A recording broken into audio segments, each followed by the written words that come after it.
कांग्रेस नेता राहुल गांधी के श्रीनगर में दिए गए बयान के मामले में रविवार को दिल्ली पुलिस उनके आवास पर पहुंच गई।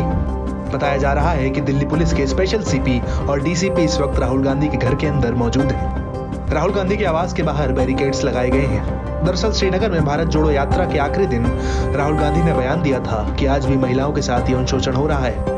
इसे लेकर दिल्ली पुलिस ने 16 मार्च को राहुल गांधी को नोटिस भेजकर सवाल पूछा था कि वो कौन सी महिलाएं हैं जिन्होंने ऐसा कहा। राहुल गांधी उनकी डिटेल्स दिल्ली पुलिस को दें। दिल्ली पुलिस सूत्रों के मुताबिक कांग्रेस नेता ने अभी तक दिल्ली पुलिस को जवाब नहीं दिया है।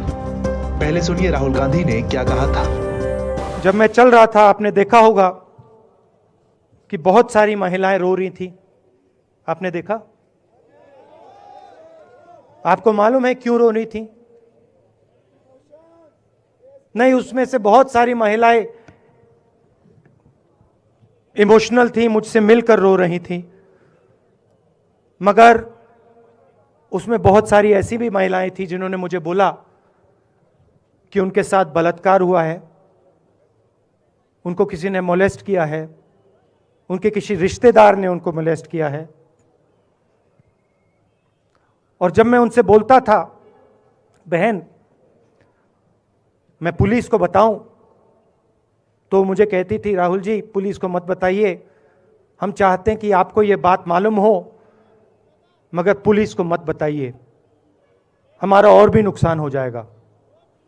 तो ये हमारी देश की सच्चाई है। अब पुलिस ने राहुल से इन पीड़िताओं की डिटेल मांगी है ताकि उन्हें सुरक्षा प्रदान की जा सके। पुलिस ने नोटिस में कुछ सवाल भी राहुल गांधी से पूछे हैं। पुलिस ने उन महिलाओं की जानकारी मांगी है जिन्होंने उनसे यौन उत्पीड़न की बात बताई थी। पुलिस ने यह भी पूछा है कि ये बात महिलाओं ने कब और किस जगह उनसे मिलकर बताई। क्या वो महिलाओं को पहले से जानते थे? क्या उन महिलाओं की जानकारी आपको है? क्या आपका जो बयान सोशल मीडिया पर है आप उसे प्रमाणित करते हैं? क्या महिलाओं ने किसी विशेष घटना की भी जानकारी दी थी ताकि पुलिस जांच को आगे बढ़ाए और उन महिलाओं को सुरक्षा प्रदान करे?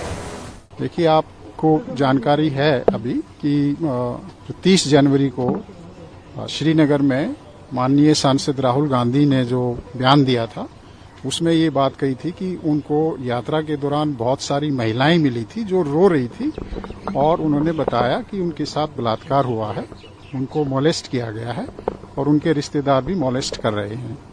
तो ये एक बहुत ही सीरियस मैटर है।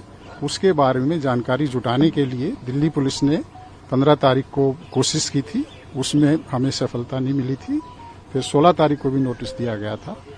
आज भी हम कोशिश कर रहे हैं कि हमें जानकारी मिले ताकि जल्दी से जल्दी कानूनी प्रक्रिया शुरू हो सके और जो विक्टिम हैं उनको न्याय मिल सके। हालांकि special CP law and order Sagarpreet Hooda ने कहा है कि हम उनसे बात करने आए हैं।